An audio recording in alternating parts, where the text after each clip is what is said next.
Joining us on the line right now is WMAL's Redskins analyst, Trevor Matich. This is the Redskins Report brought to you by Fork Union Military Academy.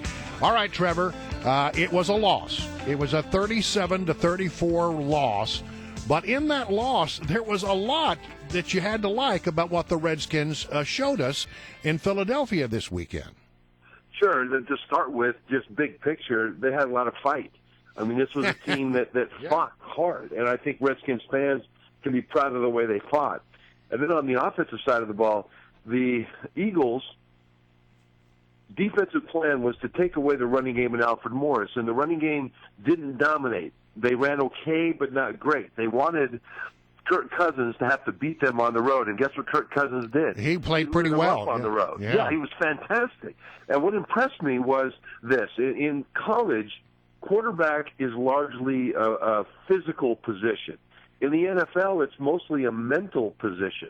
And mentally, Cousins knew where to throw that ball immediately. He processed information incredibly quickly. So when he put that back foot in the ground on his drop, that ball came out right now.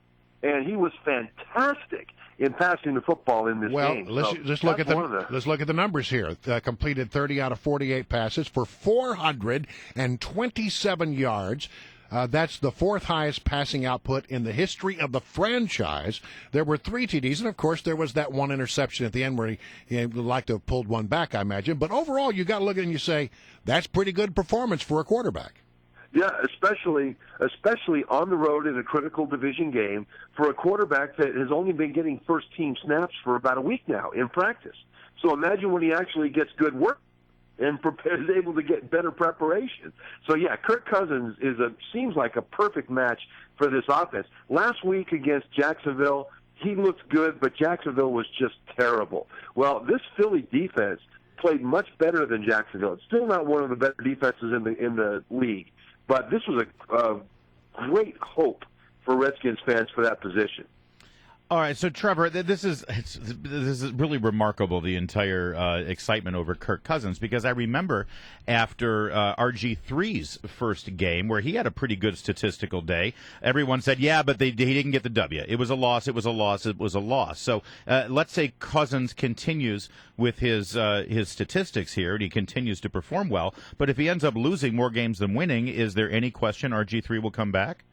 That opens the door for RG3 to come back. See, I think that the quarterback position should now be thrown open to full competition as if both players were undrafted free agents. No consideration to where they were chosen, what the trade was for RG3, because the Redskins owe that to the rest of the players. They owe them the quarterback that will help them win now.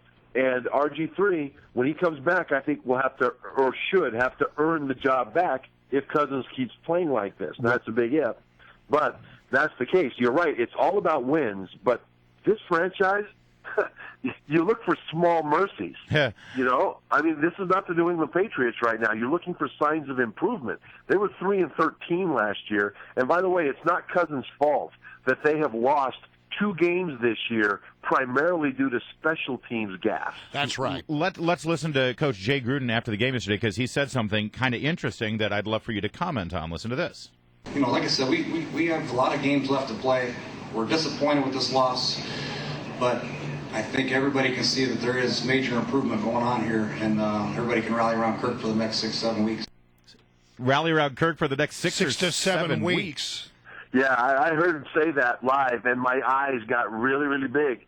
And so I think he kind of had to say that to start with, because if he would have said rally around Kirk, period, Larry, what would you have said right now? Oh, well, then we would have said RG3 is history. He's the second stringer now. It's Kirk's game. It's Kirk's team. That's right, and so that's why he had to say that. And so, but we don't know what's going to happen. You know, RG3 may come back and start. Kirk might fade a bit when teams get tape on him. So. I'll tell you right now, if he plays like this for 6 or 7 weeks, RG3 is not going to come back as the starting quarterback.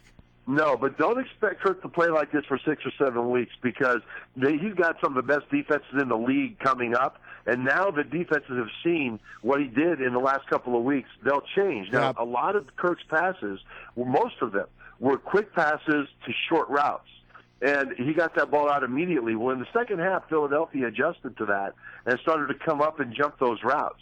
Then Kirk threw some vertical balls and connected with them, but they'll need to be more diverse because we can't judge Kirk just on this, but it looks really good. No. And if you're an RG3 fan, keep in mind that competition is fair. Don't just hand him the job. Well, and I'm telling you, that 81-yard pass to Deshaun Jackson was a thing of beauty. It was an absolute thing of beauty. What was great about it was he put air into the ball. He threw it up high, right, so Jackson could adjust to it. Yeah, it was amazing. Hey, listen, a couple of problems, though. I mean, Kai Forbath, I know he's still suffering with a groin injury, but, I mean, he missed a 33-yard chip shot right after he made a 49-yard chip shot.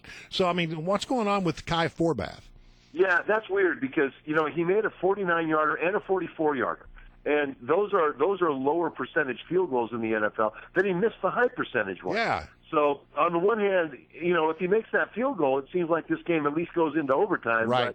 But at the same time, you know, it's hard to get mad at him for being 2 out of 3 when 2 of them were so long. Listen, Kirk Cousins had a great game, and but I'm a huge fan of RG3. And let me just one quick question here, Trevor Matich. How many times was Kirk Cousins on his back yesterday during the game? How many sacks? You know, I don't know exactly how many. I will tell you, 0. Kirk Cousins got better protection yesterday than RG3 has gotten in about 3 years now. Well, but also he got the ball out of his hand. Yeah. RG3 wants to sit around and make a play, and so he holds the ball longer. Kirk Cousins got rid of that ball. Trevor Matich, it's always great to have you.